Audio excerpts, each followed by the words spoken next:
Snow fell gently over King's Landing, a strange sight in a city used to sun, blood and gold. Jon Snow stood on the balcony of Maegor's Holdfast, eyes fixed on the distant shape of the Red Keep. It stood proud, untouched by fire, still the heart of Cersei Lannister's rule. He had made a choice. When Daenerys stood before him, eyes ablaze with fury and hope, offering one last push, one final attack to take the throne by fire and fury, he refused her, his voice silent, his blade sheathed, the war-weary boy. From the wall had whispered a broken truth, "Let her have it, I can't do this anymore." Daenerys had looked at him like a wounded wolf. Her dreams turned to ash, not by Cersei's hand, but his. Now 6 months later, Queen Cersei Lannister ruled all 7 kingdoms. Her banners flew over the great Sept's ruins. Her smile, painted in wine, rarely left her lips. And Jon was no king, no Lord Commander. He was her kept ghost, half prisoner, half ally. She called him the wolf in chains, not because he was behind bars, but because he walked freely, yet did nothing, said nothing. The North remembered, but it did not forgive. Sansa sent ravens, demanding his return, demanding justice. Arya had vanished again. Rumors said she sailed west, but Jon feared she went hunting. And Daenerys? She had left, fled across the narrow sea with her last dragon, wounded and broken. The people who had once called her Misa now cursed, her name believing the lies Cersei whispered into the ears of the lords, that the Dragon Queen wanted to burn them all. Every day Jon walked the halls of the Red Keep. Every day he passed the skulls of dead dragons. Every day he avoided the throne room. But that morning everything changed. A child was dragged into the courtyard by Lannister guards. Dirty, bruised and no older than 10, the boy had stolen a loaf of bread from a noble's table. Cersei, lounging in her silk robes, sipping her morning wine, barely looked up. "Hang him," she said lazily. "Let the crows have something to remember." Jon stepped forward instinctively. "He's just a boy." Cersei's eyes locked onto him like twin daggers. "And?" "There are other ways," Jon said, voice low. "You could show mercy," she laughed, not softly, cruelly. "Mercy." She rose, her crimson gown flowing like fresh blood. "Was mercy shown to my children? To Tommen, who leapt from a tower while you all played saviors? To Myrcella, who died because of your so-called justice?" Her voice cracked slightly, but her rage did not. "I show strength, Jon. You call it cruelty, but it's peace." The boy screamed as guards dragged him away. Jon stood frozen. No sword, no orders, just silence. Later that night, Jon sat in his chamber. Ghost lay at his feet, silent, sensing the storm in his master's chest. He remembered Daenerys, her fire, her belief. The way she looked at him, not like a bastard, but a man who could save the world. And he remembered the last thing she said to him before she left. "You think silence is peace, but silence is just surrender with better manners." Jon stared at his hands. The same hands that held the dagger that killed a boy who was king. The same hands that held Ygritte as she died. The same hands that could have ended Cersei's reign, but did nothing. A knock at the door pulled him from his thoughts. It was Tyrion, thin, older, eyes dulled by wine and guilt. "She's planning something," he whispered. "A purge of the North, of the Reach, anyone who ever defied her."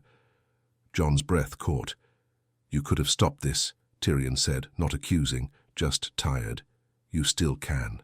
But Jon only closed his eyes, because deep down he knew he had already lost the right to stop anything. And Cersei Lannister was just getting started.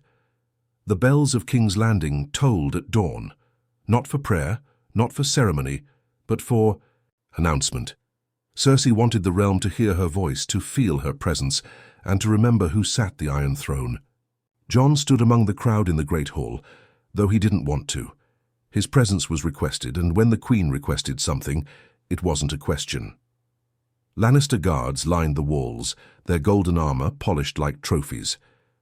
The faces in the hall were tense. Lords from the Reach, Dorne, and the Riverland stood stiff and silent. They all knew something was coming. They just didn't know how much blood it would cost. Cersei appeared on the throne, draped in black and gold, a lion carved into the bodice of her dress. Her crown glinted in the morning light, but her expression was harder than steel. Beside her stood Qyburn, her ever-present shadow, and Sir Gregor the Mountain, her executioner in armor. She rose slowly. "In the wake of war," she began, "this kingdom has been plagued with whispers of rebellion, disloyalty, and disrespect.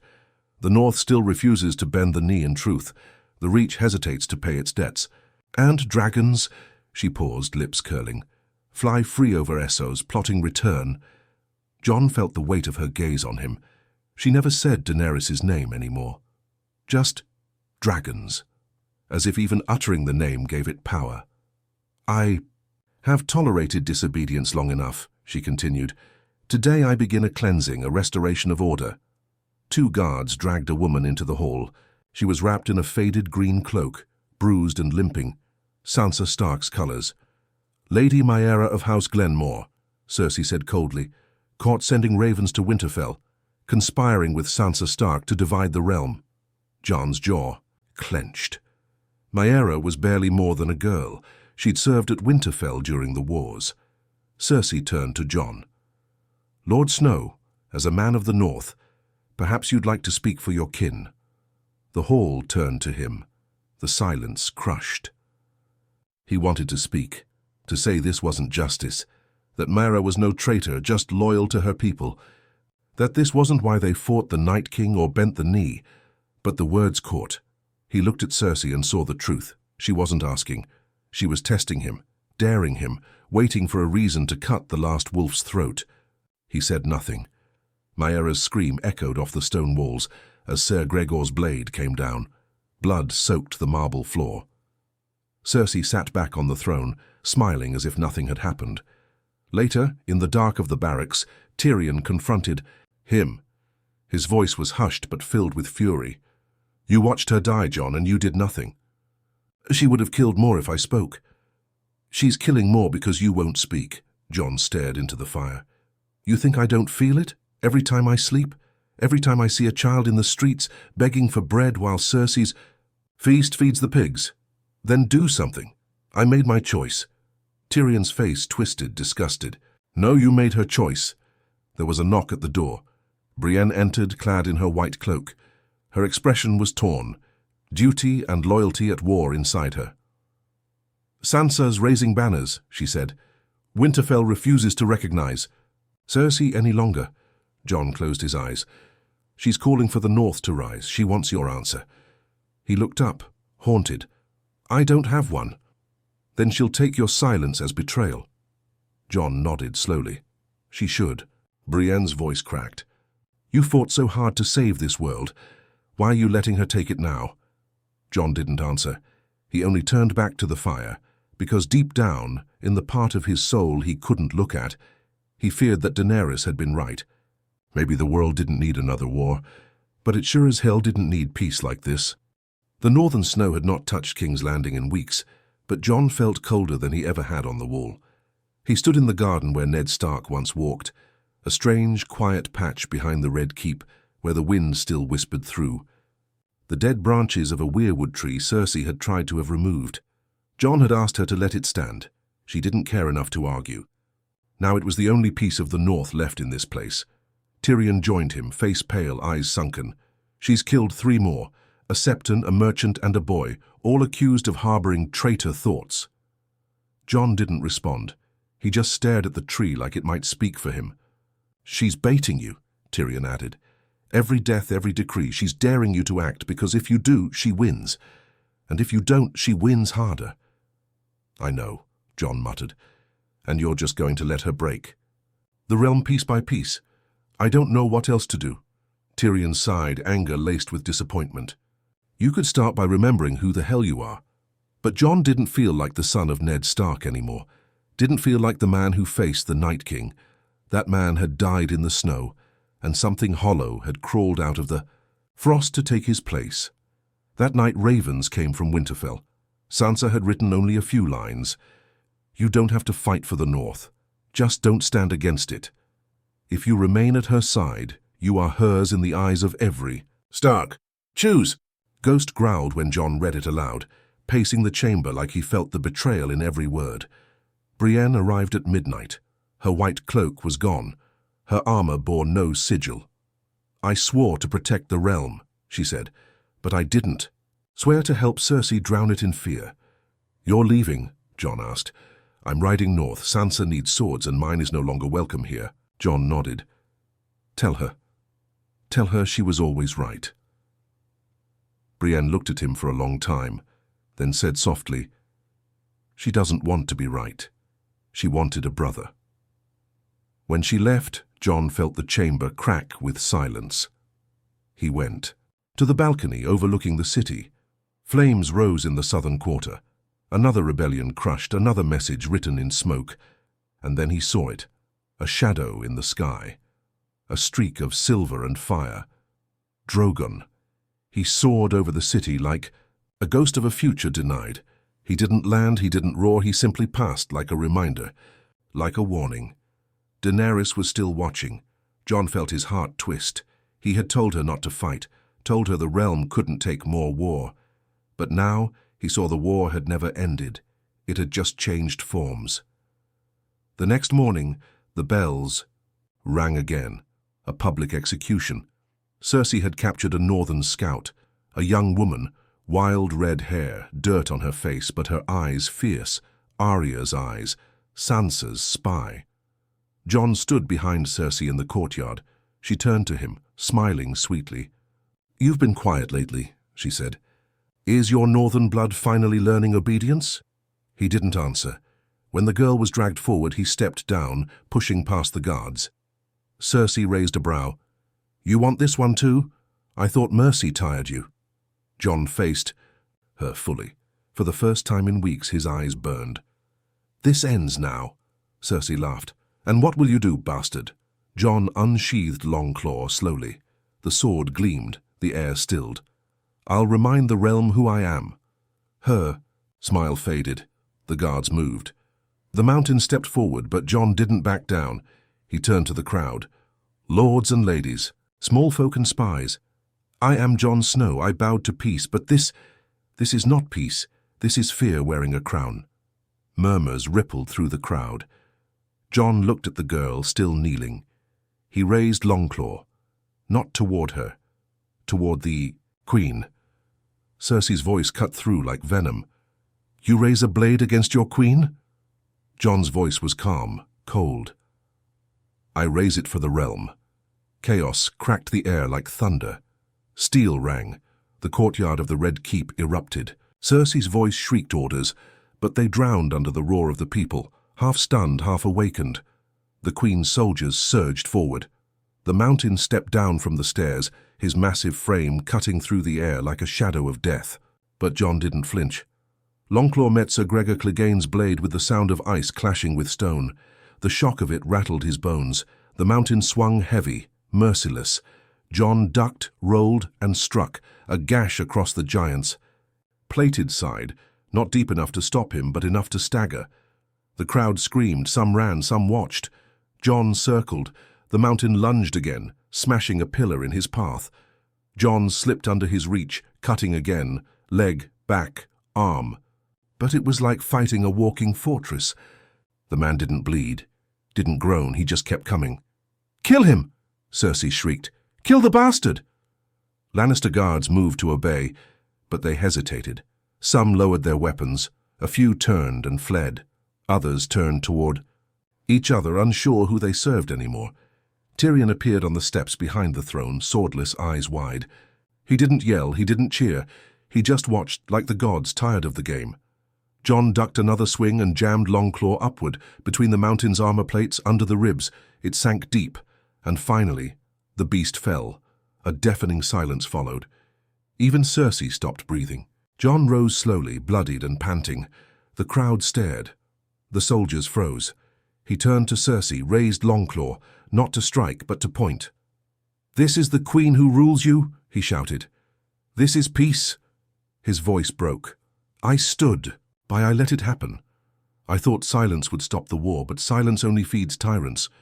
Cersei took a step back, eyes burning, hand reaching for the dagger at her hip. "Don't do it," Jon warned. But she did. She lunged, and a last flash of venom, a lioness baring her fangs. But Jon moved first. His blade was faster. Steel met flesh.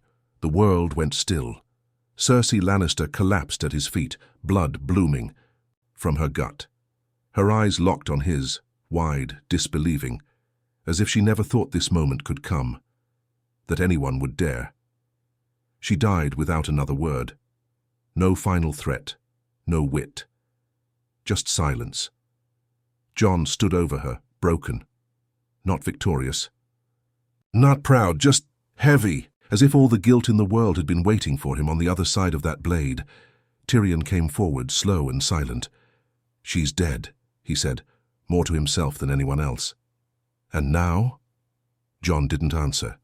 The bells began to ring again, not for punishment, not for announcement, but mourning, or perhaps relief. Soldiers began to kneel, first a few, then more, then nearly all, not for a king, but for a man who'd finally made a choice. Hours passed. The city changed like breath, turning to frost. Tyrion found Jon alone in the throne room, not sitting, not ruling, just watching the Iron Throne. "I don't want it," Jon said before Tyrion could speak. "I know," Tyrion replied, "but maybe the realm doesn't care what you want.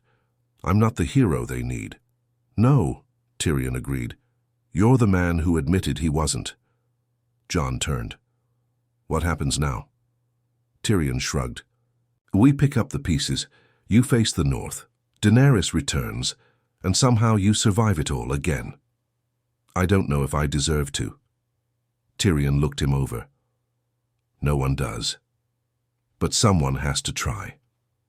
For the first time in weeks, Jon looked toward the morning light, and he didn't turn away. The smoke from the pyres had faded by morning, but the memory of fire still clung to King's Landing. Jon walked the outer wall of the Red Keep alone. Below, the city stirred, slower than usual, unsure, like a limb healing after being broken.